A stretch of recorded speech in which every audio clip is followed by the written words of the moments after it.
Hey guys, and welcome back to my channel for another midweek mystery video.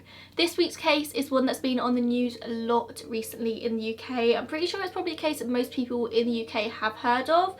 I'm not so sure what its international reach is, but this is the case of Jill Dando. The case of Jill Dando is one that's been on my list for a really long time and I just haven't got around to covering it yet, but I figured with it coming up to the 20th anniversary, there was recently a documentary on TV about this case, it was probably about time that I talked about it. Jill Dando was a very popular TV news presenter in the UK throughout the 90s, and she was the face that was in everybody's living room every single day.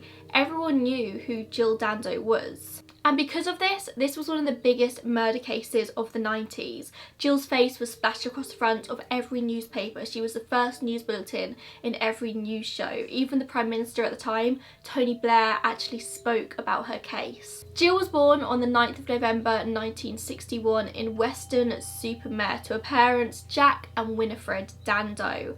And Jill was sort of surrounded by journalism from quite an early age because both her dad and her older brother, who was quite a bit older than her I think, both worked at the local newspaper, so journalism was just something that was pretty much in her blood, and she went on to study it at university once she left school. Jill's first job out of university was a trainee reporter at the same local newspaper in Weston-super-Mare that both her dad and her brother worked at. She worked in print newspapers for about 5 years before gradually making the transfer into TV journalism. She got in with the BBC and worked on a variety of different regional BBC news programmes, like right across the south. But by 1988, she was on national BBC TV in London. She presented the hourly news bulletins at 1 PM and 6 PM on both BBC One and BBC Two. So Jill was in pretty much everyone's home, every single day, twice a day, across the country. And from here, her career just continues to grow because people really liked Jill. She presented Breakfast Time, the Breakfast News, like I said, the 1 o'clock and the 6 o'clock news.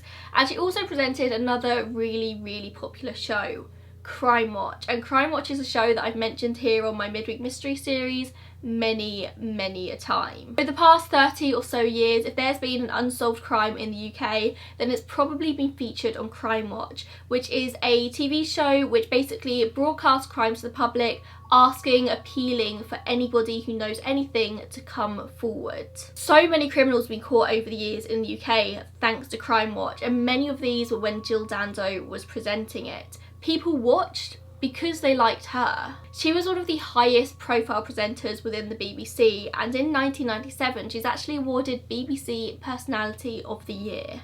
At the time of her death, Jill was actually engaged to a man called Alan Farthing, and the two were set to get married on the 29th of September 1999. Sadly, she would never make it to that date. On the morning of the 26th of April 1999, Jill leaves her fiancé Alan's house in Chiswick around 8 AM and she goes to return home to her own house on Gowan Avenue in Fulham. Now on her way home, she actually stops at a shopping centre, does a bit of shopping and ends up returning back to her home around 11:30 AM. Now Jill rarely returned back to her home and she was actually in the process of selling it when she died. She was pretty much moved in with her fiancé. The only reason she would come home was to like check on things, make sure everything was okay, and maybe grab some new clothes. And it's important to bear in mind that Jill would rarely return to her home on Gowan Avenue, and she had no set schedule in which she did so. She would just randomly decide some days like, oh, I need to go check up on my house. Gowan Avenue was a very typical London road with terraced houses lining it and cars parked all the way down the street, and the houses are packed in and there would usually be a lot of neighbours around to witness this. I mean, London terraced houses, there's a lot of people in a very small amount of space, but because this happened at 11:30 on a weekday morning, everyone was at work and so there was nobody around to witness what had happened. Jill had moved to this particular house a few years earlier. I think she moved there in 1994, and she said that she liked this particular terrace more than a lot of the others she'd looked at because it was a bit more private. Although it was on quite a packed road or quite a busy street, it had a big tree and a bush out the front, which just gave her that little bit of extra privacy which she needed being a public figure. This hedge and tree would partially obscure her front door and sort of the front window from view, which she liked. At 11:32 on the 26th of April 1999, Jill is found dead on her doorstep by her friend and neighbour, a woman named Helen Doble, and Helen immediately calls 999. She can see that Jill's lying there on the doorstep and there's a lot of blood. Helen says on the phone call that Jill Dando is lying at the front of her own house, surrounded by blood, and she initially says that she thinks that Jill's been stabbed, which later turned out not to be true, but Helen's just sort of like stumbled across her, seeing that she's surrounded by blood. And Helen says it's very obvious that she's not alive on the phone call. Her chest isn't moving and she's turning blue. Jill's rushed to Charing Cross Hospital, where she's pronounced dead on arrival at 1:03 p.m. A report that was later released said that Jill was attacked on her front doorstep as she went to put the key in the lock. Somebody grabs her from behind and forces her to the ground. They sort of like grab her arm and like force her down, and this is shown by sort of very recent bruises on her arm. She's lying on the ground with her face touching the tiled doorstep, so the way a lot of these terraced houses go is sort of like tiled pathway and then just a little doorstep like this, and Jill's face was like forced onto like the edge of the doorstep. The perpetrator holds Jill down with their right hand and using their left hand fires a single shot at Jill's head using a 9mm caliber semi-automatic pistol. They place the gun right on her left temple and fire the shot, and she would have been killed instantly. The way that she was shot was virtually silent. There would have been no gunshot sound, and the only explanation I could find as to why this is, sorry I'm really not very well versed on how guns work, is that the gases that would usually emit this sound sort of went into her head, and so the explosion would have been inside her head because the gun was held literally to her left temple. I mean, there would have been some sound for sure, but it would have been very, very muffled and unrecognisable as a gunshot. A neighbour of Jill's was actually working out the front of his house at the time that Jill would have been shot.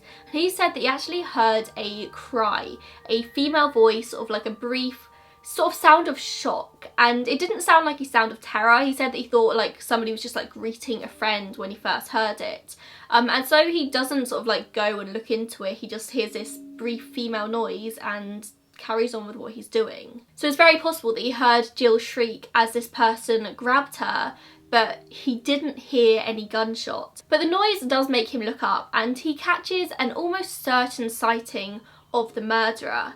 This was a white man aged around 40 years old, about 6 foot tall. He was walking away from Jill's house. He was well dressed with dark hair and a solid build, wearing a dark barber type jacket. And another neighbour also reported seeing a similar man around this same time.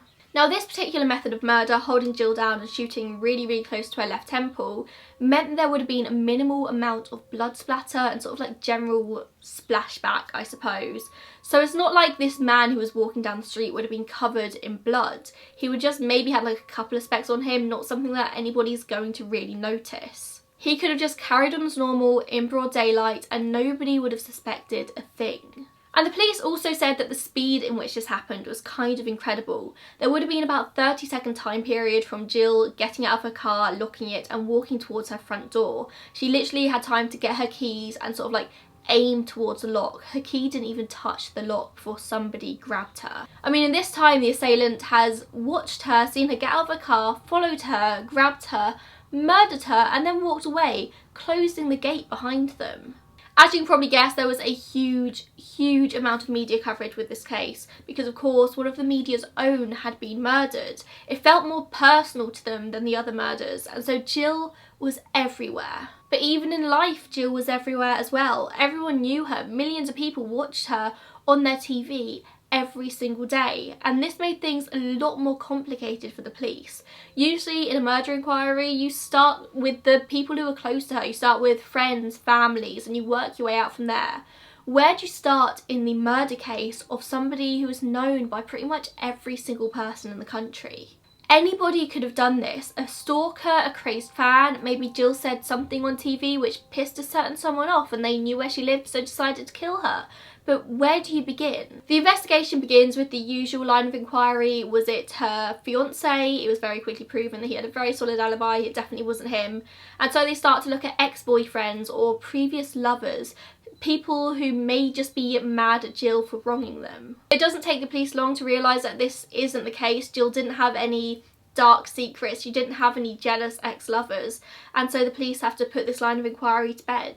So then they began to look into other possibilities, one of these being that Jill was killed by a paid assassin, and this was a potential likelihood due to all of her work on Crime Watch. She was talking about criminals on TV once a week. It was a very big possibility that she had pissed someone off. Did she speak about the wrong criminal, or did she get somebody caught because of the Crime Watch appeals, and so this person plans to kill her?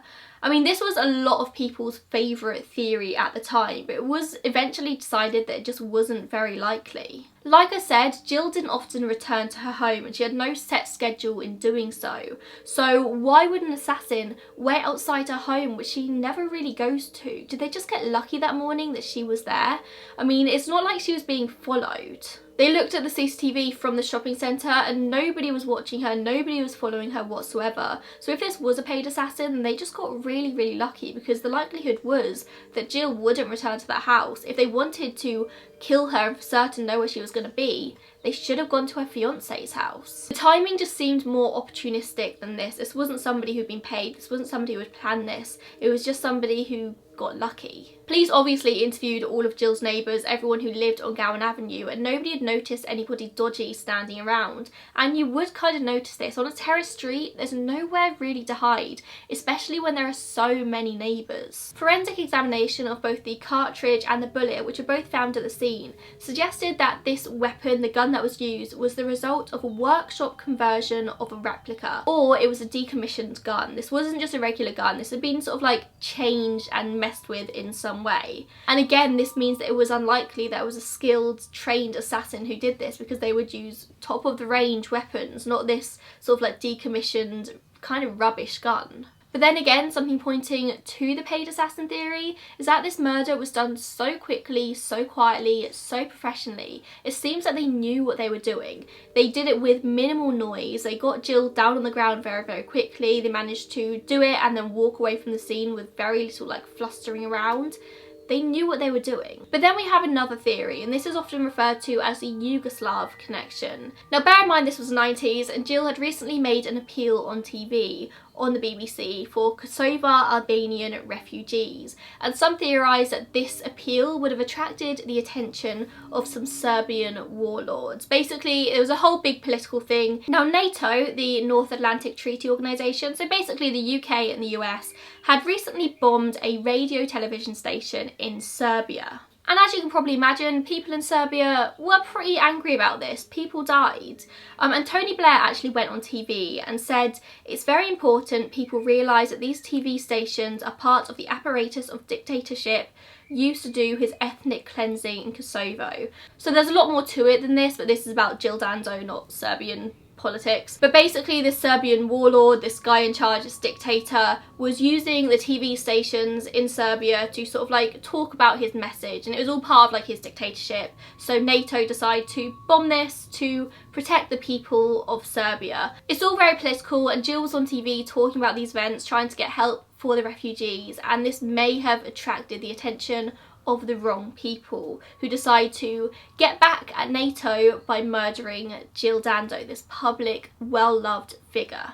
I mean, just a few days before Jill's death, there was actually a journalist who was murdered in Belgrade, in Serbia, outside his home, in exactly the same conditions that Jill was murdered. All in all, although the politics seems to fit here, there's actually very little evidence to point towards this actually being true. The police pretty much dismissed this theory. I don't even know how much they looked into this. The police tended to focus closer to home. They argued that if Serbia had done this, then why would they not admit they'd done this? Like, if they killed Jill to get back at NATO, then surely they would say like, yeah, we killed Jill because you bombed our television headquarters. But although the police dismissed this, a lot of people do still think this is a very, very likely theory. Within 6 months of Jill's murder, the murder investigation team had actually spoken to more than 2,500 people in connection to her death and had taken more than 1,000 statements. There was a total reward of £250,000 offered to anyone who could help capture Jill's murderer. A year on from her death, the police actually make a fresh appeal asking for any information, anybody, please come forward, we want to solve this murder. And by May 25th in the year 2000, an unemployed musician named Barry George is actually arrested. Now Barry George lived in Fulham, just around the corner from Jill, and he'd been under surveillance for quite a few days by the time he was arrested.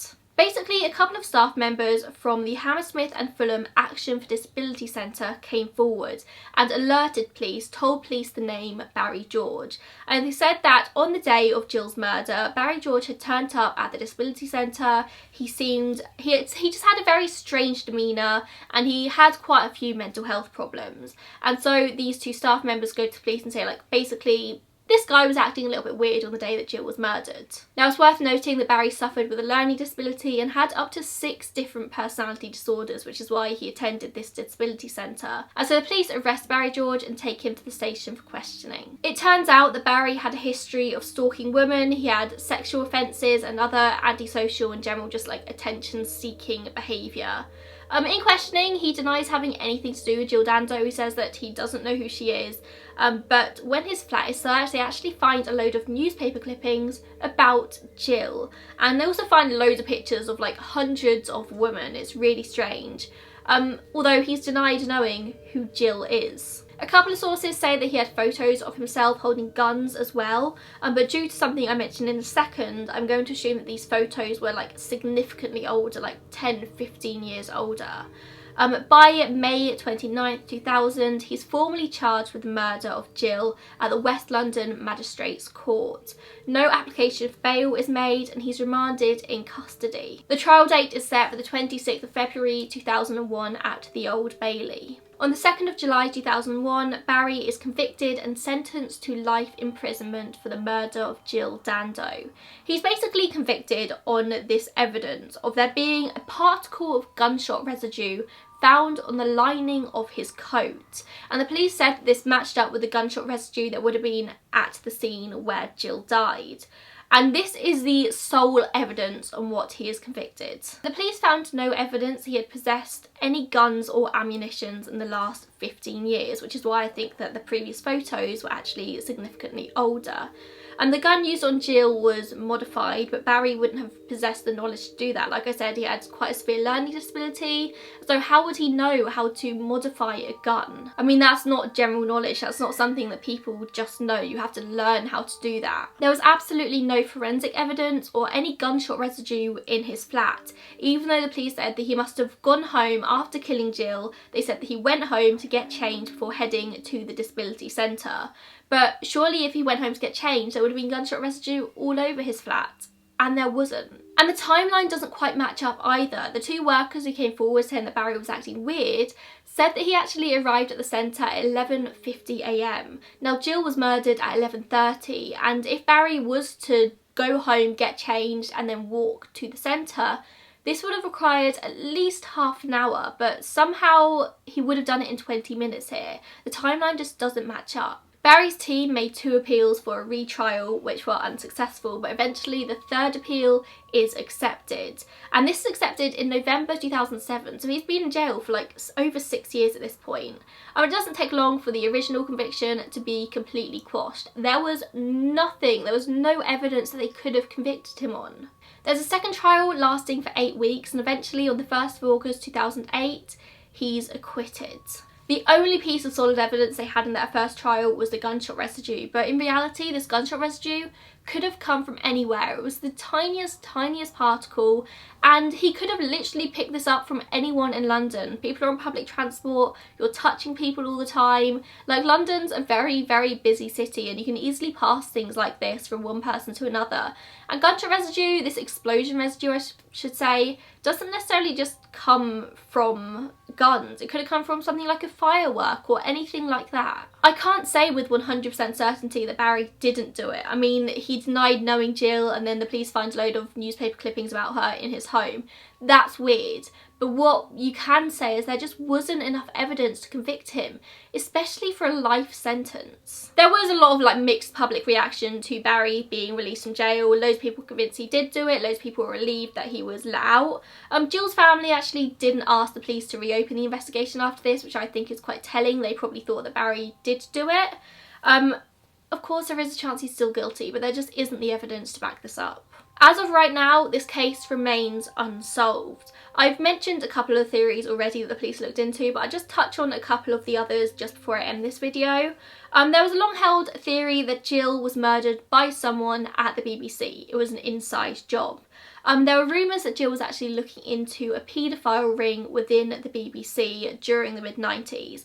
I mean, it is no secret that there was a lot of paedophilia, a lot of sort of like questionable sexual actions, I suppose, within the BBC throughout the 80s and the 90s. Like, we know this. I mean, just look at Jimmy Savile. I don't know how international the story of Jimmy Savile went, but I'll just give you a brief overview now, I suppose. Jimmy Savile was a BBC presenter. I think he mostly presented children's stuff, and he was basically proven to be a predatory sex offender, a paedophile, after his death in 2011. It all came out, loads of people came forward saying they were victims of Jimmy Savile. I mean, people within the BBC would have known this. There would have been people covering up for Jimmy Savile's actions, and surely the actions of other people as well. And Jill reportedly was very aware of this, and she was looking into this. And the rumour basically says that she had handed this dossier, this huge amount of evidence, to one of the higher ups at the BBC, saying like, this is what I found and I'm going to like expose all this. And this person, this higher up at the BBC, then calls a hit out on Jill to make sure that this scandal never comes to light, which of course it does many years later. I think it was around 2012 that this all began to come out. And that was a huge like thing for the BBC. Like, they were screwed. So I can only imagine how terrified they would have been for this to come out in the 90s. I mean, the BBC says there's no evidence to support this claim, but of course they're going to. But the police also say there's no evidence to support this claim as well. And then there's the final theory I'm going to talk about, which I think is pretty much probably more likely than the rest of them, is that Jill was killed by a crazed fan or a stalker. Apparently she'd made a comment to her brother about some guy pestering her just a few days before her death. She didn't sort of like elaborate on this in any way, but she did say to her brother there was some like weird guy. And that just, I suppose, comes with being in the public eye, as horrible as it is. It makes sense that she was a public figure, somebody got obsessed and maybe she rejected them, maybe they were mad that she was engaged to somebody else. Or maybe they were just a little bit crazy and they kill her. Which makes sense why they would have been waiting outside her home, the home that she is registered at, rather than outside her fiance's home where she actually spent her time. Maybe somebody was waiting there for a few days and they just got lucky, I suppose. I mean, this doesn't really make sense with how well, I suppose, we can say the murder was committed. It was a very professionally done murder. But again, maybe they just got lucky. This case is everywhere in the UK at the moment, and I'm really hoping that this new sort of like burst of coverage on Jill's case will maybe lead to another piece of evidence, another clue. Maybe whoever did this will come forward. You never really know. If you like what I'm doing on my channel, then I post these videos every single Wednesday. Make sure you hit that subscribe button. Make sure you give this video a thumbs up. I'll link my pin store and my Patreon down below if you want to go take a peek over there. And I will see you in my next one. Bye guys.